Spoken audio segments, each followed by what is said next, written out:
I'm going to turn you guys over to Julie Kuehl, who is going to talk about her life as a digital nomad. Oh God, yes. This is so awesome. It must be like the Guy and Gaz podcast that people actually know how to pronounce my last name, because I'm always introduced as Julie Kuehl, and I just really don't argue with that. Yeah, I know. So life as a digital nomad. I'm feeling there's going to be a lot of audience participation in this session. But basically, it's been 75 days since I've slept in my own bed. And I have lived out of this very little backpack during that time that I've been gone. So we're going to talk a little about how things that I had to take into consideration to make that happen. Because there's people who know me, there's only two possessions I have that I really care about. The first is my Harley, and the second is my MacBook Pro. And when it comes right down to it, I'm a web developer, so the MacBook Pro actually wins over the Harley, which crushes my soul, but it does. I managed to get a professional headshot that combined the two of them. It's like, wow, the streams are crossing there. So not only do I kind of travel around and technically live on the road lately, I also have to work on the road. And so because I live and work on my MacBook Pro, it's rather important to me. So what is different about being a nomad as opposed to just being somebody who might work from a coffee shop or go to a conference or go for the weekend? And part of it is you basically don't have access to the friendly confines of your home and or office. Homes or office, well, there's one thing that you can do at a home or an office that you can't do on the road, because there truly is no place like home. This is not my desk, but it's not very far off from my desk. The idea of multiple monitors, the idea of notes sitting everywhere, an external keyboard, devices here, there, and everywhere, food in the corner. All of that, you have the ability to kind of engineer and design your own workspace at your own home or an office. You're going to have things like nothing moves much. You can put things, and I know that it will move because you get up the next morning, you can't find what you're looking for. Somehow gremlins move things in the middle of the night. But basically, if you have even if you're using a MacBook Pro or some sort of laptop as your main device, if you put it on your desk last night, when you get up in the morning, it's probably still going to be there. So you can hook up a dock. OWC's got a fabulous dock out there.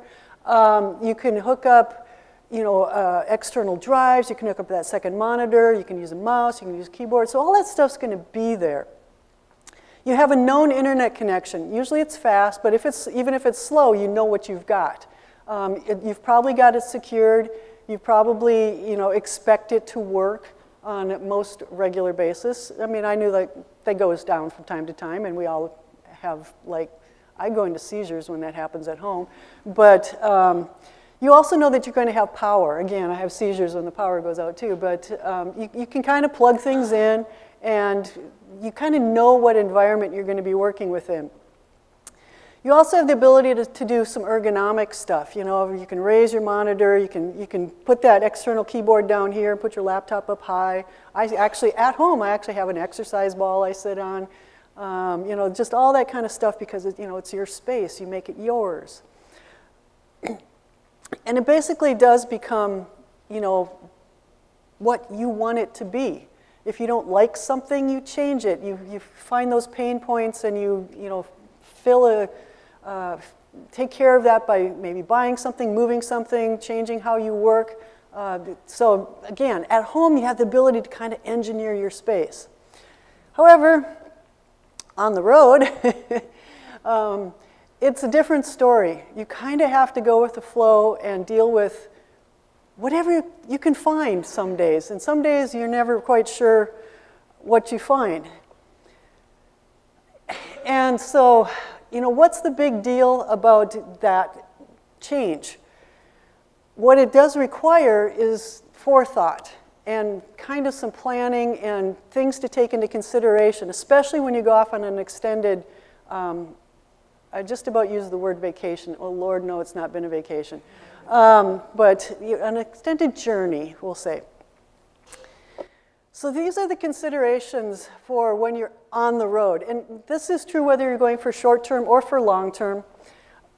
You've got, in my case especially, I've got weight and space requirements that are pretty extreme. I have had way too much experience with TSA and some of the other stuff and schlepping my stuff, and I frequently walk miles with my luggage. So, I mean, I do not even pack a suitcase anymore. Those of you who travel with, more generous and ample space available have different considerations that you would, your space requirements are a lot more ample than the ones I've been living with. You also have to be concerned with physical damage. What happens if you drop your laptop, if you drop your iPad? What happens if TSA says you have to check your bag at the plane and it falls off the jetway, or, those types of things. You also have to deal with security, and security comes on a couple of levels. You have everything from prying eyes sitting next to you on a train, plane, coffee shop, whatever. You have internet security to consider. You have file security and passwords that you need to keep track of. So security becomes it's much more, you should be doing these things anyway, but it becomes much more important and imperative that you deal with security issues when you're traveling on the road, and especially when you're traveling on the road for quite a long time. You need to plan for what happens if you lose equipment. And I was just talking this morning. Gee, I was in Chicago a year ago attending another conference, and luckily I wasn't speaking at that one, but I showed up in Chicago and immediately my MacBook Pro died. And it was a developer conference. It's like you can't go to a developer conference and not have a computer. That's just dumb. Just skip the conference, go to the coffee shop because you're kind of dead in the water. So when lost equipment like that, downed equipment like that is an issue. You have to have some sort of, at least a backup strategy, some sort of plan B. Oh, and did I mention the bad internet? Lord, bad internet. Bad, how would you guys define bad internet? Too slow. Slow? None. None?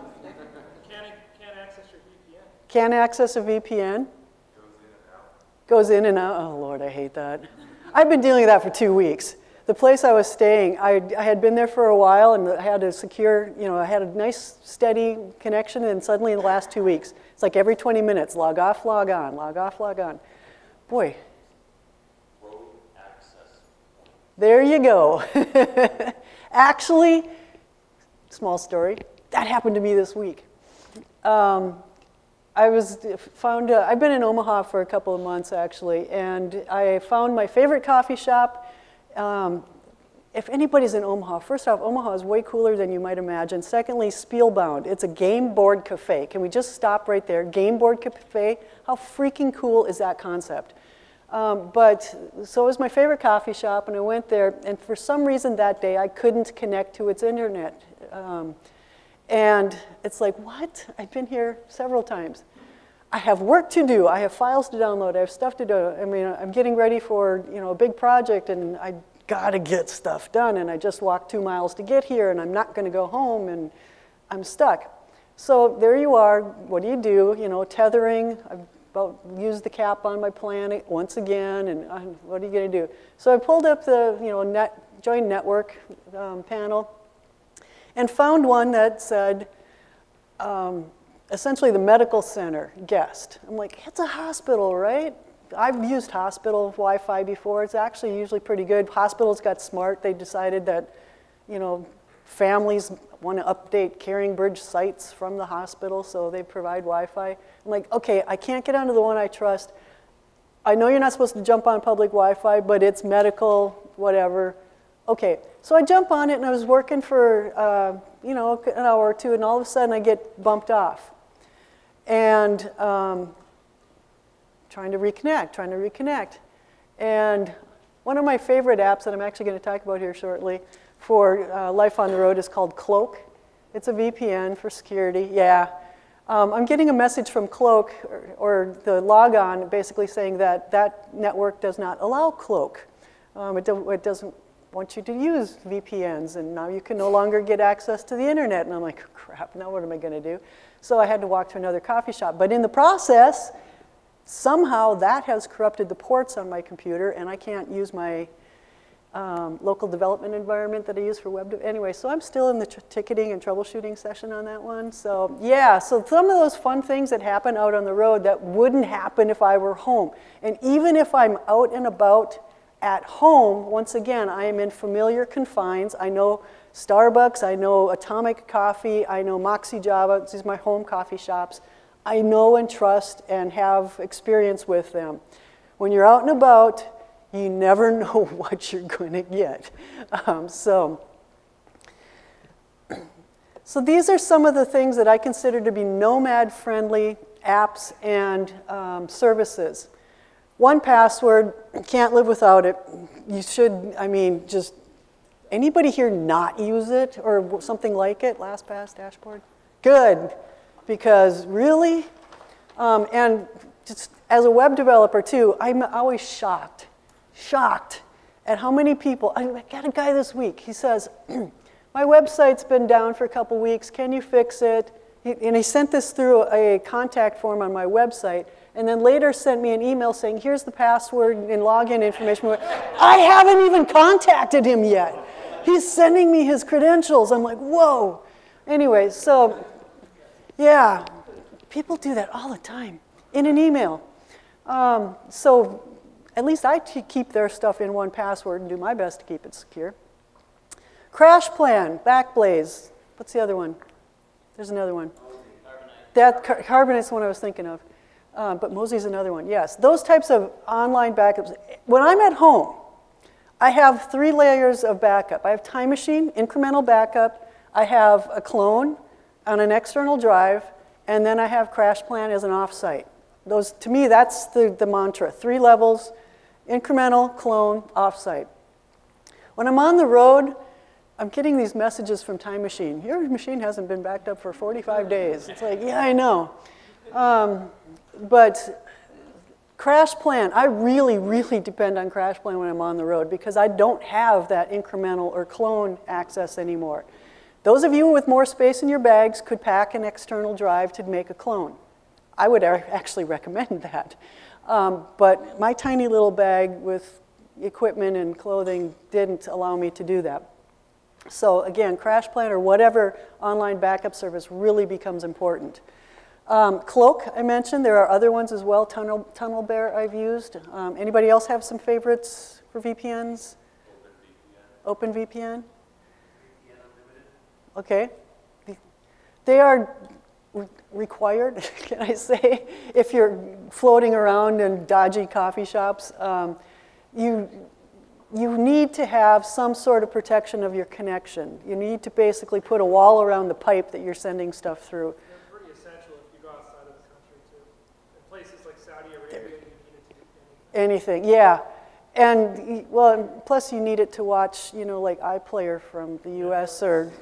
Exactly. Yeah, so, but yeah, so VPNs, I mean, if you haven't used one, check them out because again, they can be handy even if you're sitting in your living room, but they are really critical when you're on the road. And you're right, traveling overseas really becomes important.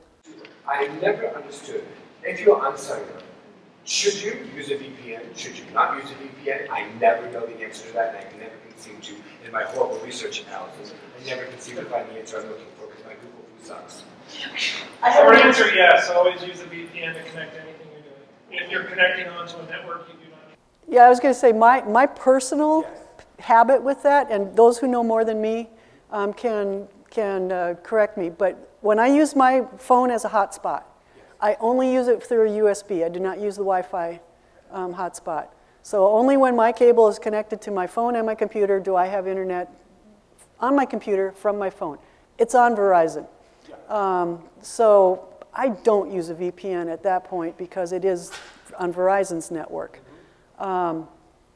Those who know more, dumb idea?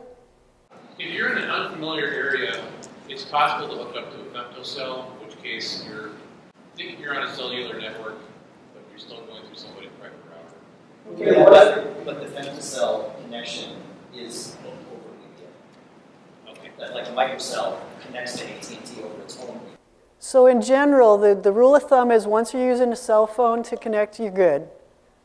Reasonably. You trust the network. Yeah. Which, wait a minute, we're saying we trust cell phone providers? What I know, yeah, so at least it's not, you know, the guy next door. Yeah. Right, so, yeah.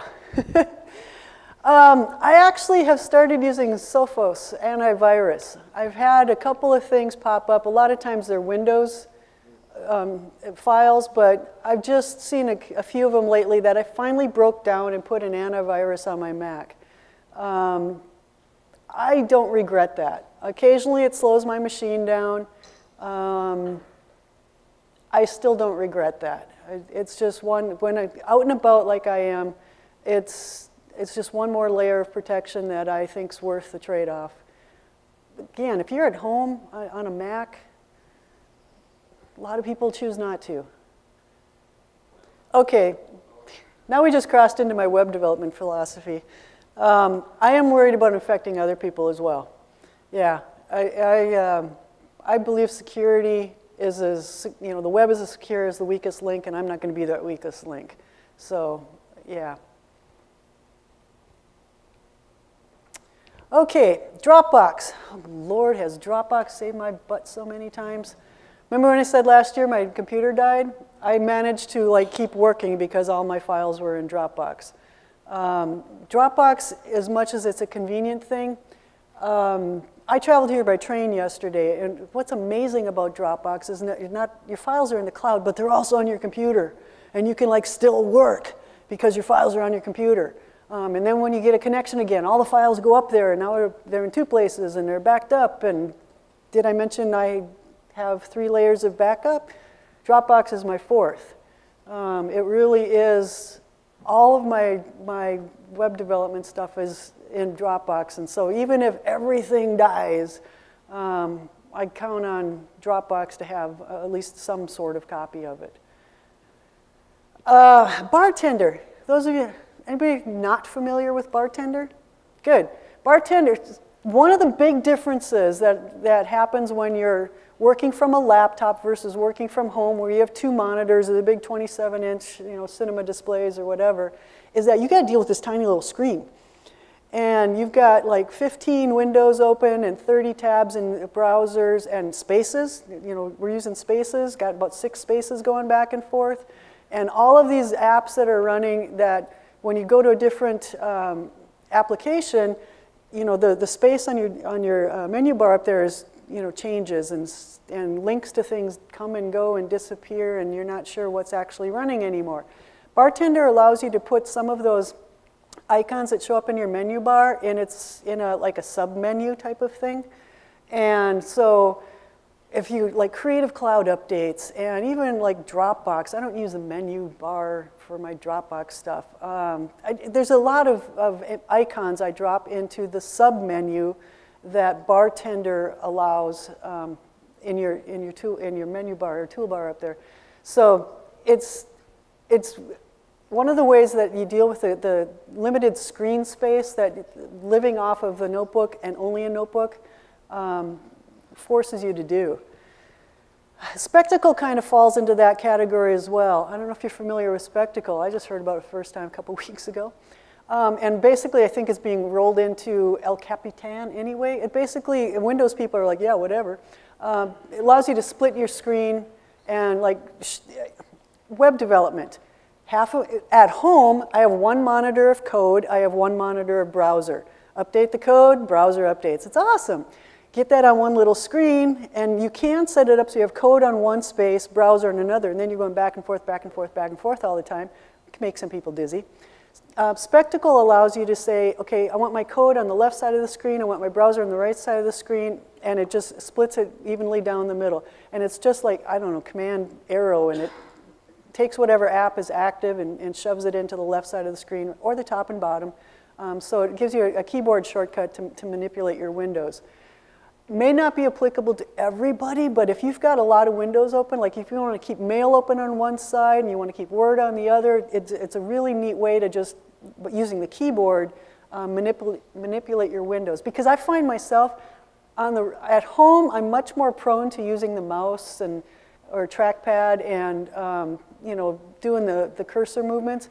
On the road, I tend to want to be on the keyboard a lot more. It's just, which is weird because the trackpad's right under my thumbs.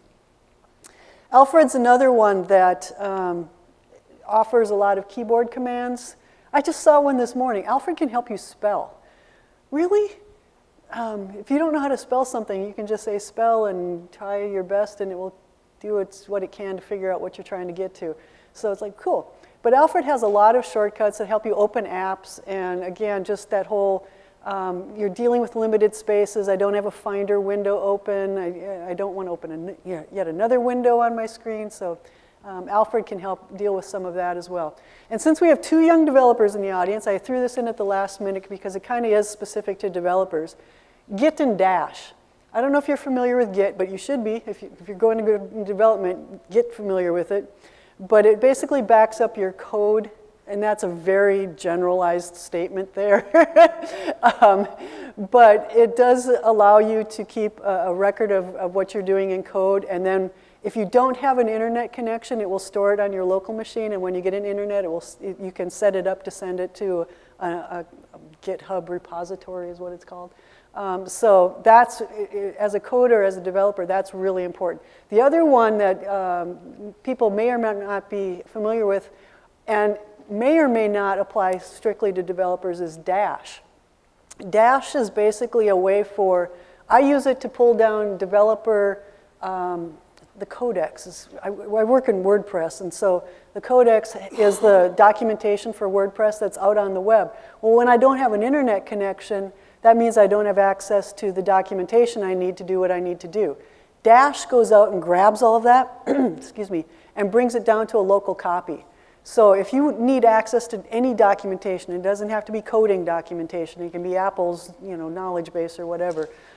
If you want to keep a copy of that local on your machine, you can use Dash to do that, and then it will update it. Go down and grab a newer version on occasion as well. So kind of handy if you're referencing support or documentation articles frequently. Nomad-friendly hardware. Talking about software, there's also hardware. External drives are your friend. SSD external drives are awesome. Matter of fact, did you see OWC? They got one the size of a thumb drive. It's like fabulous. I mean, it's like 240 gigs, I think I heard, and it was like $200 or $150, and I'm like, whoa. Anyways, so for me, that was, like I say, space constraints. You get an external drive down to the size of a thumb drive. I'm excited about that. But I have iTunes on an external drive. I would love to have one for my clone of my computer disk as well. And I remember the day I walked into probably Best Buy and said, I need, I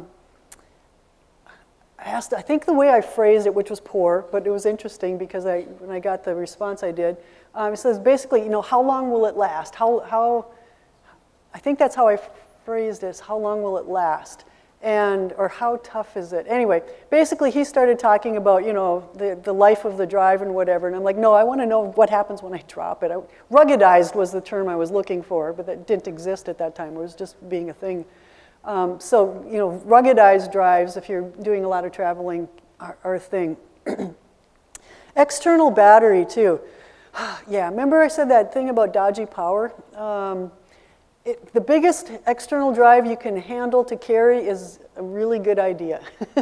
You can never have an external drive or an external battery that's too big. There are ones out there that are powerful enough to power a MacBook Pro for hours. The only one I typically carry is a small one because it fits in my coat pocket, and it's good for my phone only, essentially.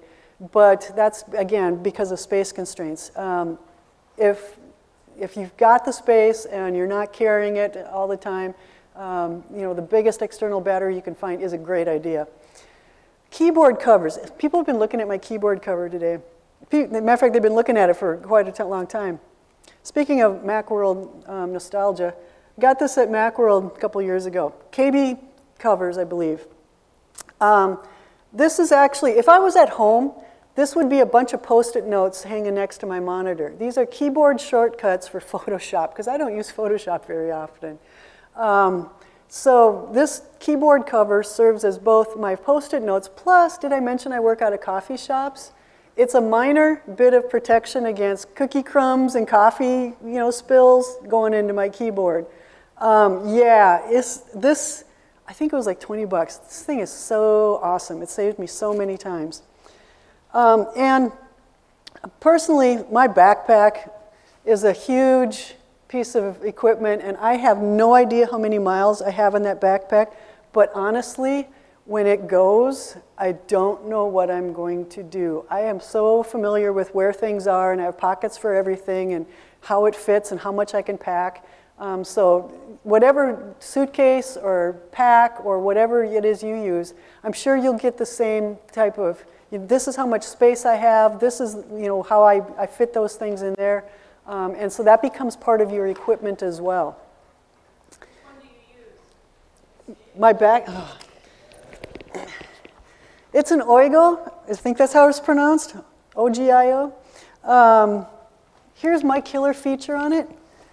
I can get access to my computer through the side, and I don't have to mess with what's inside, because often what's inside is dirty laundry. So it's, the fact that I can get access to it from the side is killer for me. There's a bunch of other things I really like, but I really like there's essentially an electronics pocket up front, where it was built for iPhones, iPods back in the day. It's that old. But it's flannel lined inside, so it's kind of nice for all of the technology stuff that goes in there. And there's a bunch of other stuff in there too. I do believe these, I'm not sure if it's still available. It was available not that long ago, the same exact model. Last time I looked, I couldn't find it, but I didn't look very long. But yeah, I really don't know what'll happen the day I lose that. I should give it a name, and maybe I'll have to bury it in the backyard when it dies. Okay, so you just asked the next question, basically, what do I travel with? In my backpack, I do have a little, I mentioned the small external battery. I have cables. I've decided I need to pick up another lightning cable, because you really do need two. I do have an iPad as well as an iPhone. And so when you go to charge things up, and sometimes you're charging and quickly, you don't have even overnight. When overnight is 3 hours, sometimes you can't get everything charged. So I probably do need two cables for that. The adapter for presenting, because that happens frequently where they don't have that little adapter. I have actually, one of the things that I've done, this was this year at Lancaster. After Chicago last year, I did actually have to wind up buying a new laptop, and got a MacBook Pro, 13-inch, thank you. And up until then, I used to have two power cords. And one I would keep at home, and one would stay in the backpack. And of course, I was traveling to Pennsylvania and left the power cord at home. And once again, I'm giving a talk at a developer conference, and now I don't have a power cord. So I was forced into going back into a really good habit of having two power cords, one for home and one stays in the backpack for travel specifically. Never regret having two of those. Same with the lightning cables, the wall sockets. Here's a little tip too. The power cord, especially the big one for Apple, is a 3-prong cord. And I've been staying in plenty of places and going to coffee shops that have 2-prong outlets. So having a little cheater is not a bad idea as well. The other thing that's always in my backpack is a power strip. I don't care so much about surge protection, but again, if you're in a coffee shop and or an airport, and there's one outlet and 7 people are trying to use it, you can become everybody's best friend by whipping out a power strip. It's like, yeah.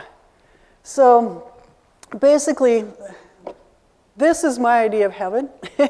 And if you look at that, that's the amount of space I've got a lot of times. That includes a tent, a sleeping bag, a lawn chair, let's see, rain gear, and the little thing on the way back is the bag I'm living out of with my laptop. And so waterproofing often comes in there too. Ziploc bags are your friend.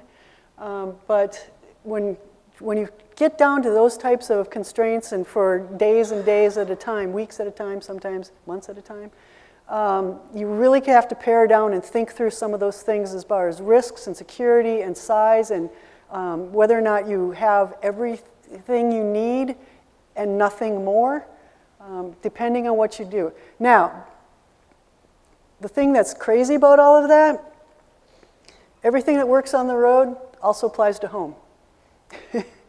It's a lot of the choices that you make because of traveling on the road really streamline your process at home too. It's nice to get back to the external drives and the second monitors, but you actually wind up using them more efficiently when you get back to your home-friendly confines as well. So I am not the only one who travels on the road a lot. Everybody here is here, so you at least get out of your house. There are favorite travel products. I know that there's a packing system, and I can't remember the name of it, where it's like modular, that goes into a zipper like binder, and you can put cables and stuff. I can't remember what it's called, but it's kind of awesome. You were talking about, where's Don? Yeah. And you traveled once, a guy mentioned earlier about he went to Macworld with just his iPad. And I heard that you went on a trip recently with just your iPad. And you and Guy came up with different conclusions, I understand. So what was your experience with traveling with just an iPad?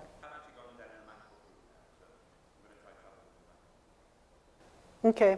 So Don, for the record, Don said that the iPad felt a little constraining, a lot of times just because it didn't multitask, which might be addressed in the near future, but... Yeah. Yeah. Split screens are a thing. I travel with these Waterfield bags. Okay. Which are really good for holding things like chargers. I've got 4 or 5 chargers in here. Do you know what else works for that? Pencil cases that you can buy at the grocery store. Fancy pencil case, but it's color coded. Yeah. I have a couple of pencil case bags that literally have all the cables and connections and extra wall charger type of things that I just grab and go when I have more space. Any other tips and tricks for traveling? Dave?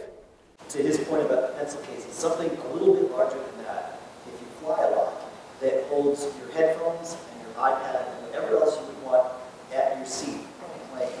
Because what sucks is you get on the plane and then you're digging all the stuff out of your bag. You can just grab one thing and throw your bag up overhead or tuck it up and see whatever you're going to do with it. It makes a huge difference. That's very, very true. You just described my Ziploc bag method yeah. Yeah, it doesn't need to be fancy. Yep. See-through, you did at the airport. Yes. I hate to admit it, but Ziploc bags are kind of a godsend. You know, they're waterproof. You can see through them. They come in different sizes. Yeah, I know. And yeah, they're like I say, they're cheap and they're ubiquitous too. Dollar store, $1.25, color-coded, see-through. TSA just looks and sees exactly what's in there. You don't take anything else. So that's more like a Rubbermaid type of. Okay, so it's. Somebody else was showing that. Martin, you were showing that earlier. I have a question. So you mentioned that ergonomics. Yeah. Is there anything you do, any tips you have for On the road. short class? Yeah, on the road, ergonomics sucks. Can I say that? It sucks. Because you're hunkered down like this at a keyboard at a coffee shop. And a lot of times coffee shops are horrible as far as the height of the table and you have to do whatever. I find high bar stools, bars actually can be really good places because they usually have the higher tables and you can just kick the stool out of the way and stand there and kind of use it as a standing desk. There is a really portable laptop stand. It folds up like Connects. Do anybody remember Connects?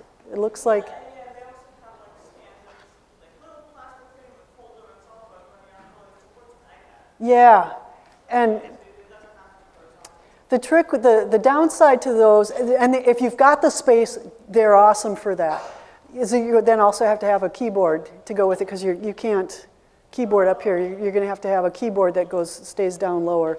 But in a suitcase, that's doable. So it's not like that. It's that big of a trade-off. Matter of fact, I have a friend who travels with a second monitor.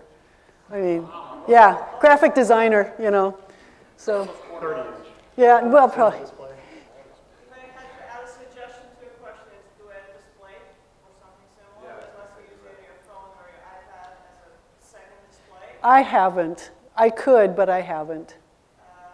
Yeah, well, and it also works on touch. So if you want to like move things around without moving around, you can. Yep, good point.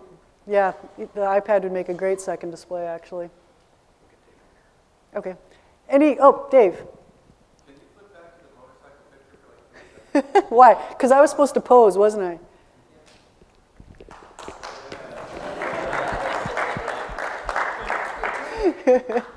Oh, sure. Should I just like do the Vanna White thing or what? Because trust me, I can't pass for Vanna White.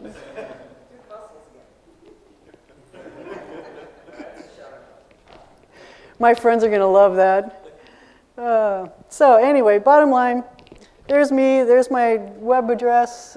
If you want to get, I suppose I should upload them, the slides to my web. You can find me on Twitter. If you want to reach me, hit me on Twitter. That's where I live. So thank you. If you do have good recommendations or any experiences with travel, I would love to hear them because I'm always looking for good ideas. And I do not have the end-all, be-all answer to this challenge that changes daily because equipment changes and situation changes and travel conditions change. There's one more one Don recommends. He says, make Allison carry her 15-inch MacBook Pro on his trip. Yeah. That's what works for him. You know, one thing I should mention, my coat. Anybody who knows me knows my coat. I'm always wearing my coat because it's my purse and it actually has pockets full of like, so when I have to get rid of my coat and it's getting kind of to end of life, I'm going to have a Scotty vest and keep my tech in my Scotty vest because it's so much easier to wear that stuff than to, slack it around in a bag. So anyway, that's enough. So stuffing your pockets full of junk like I've done all day today is not a good idea? You know what? You should see sometime. I mentioned my little external battery that fits in a pocket. It fits in the pocket on this side, and my iPhone fits on a pocket on this side. And I run a cable between the two. Like a watch fob. No, like a suicide bomber. Because if you see my coat, I got stuff in the pockets. And how I've not been stopped at airports. We'll watch for that on the news tomorrow. Yeah.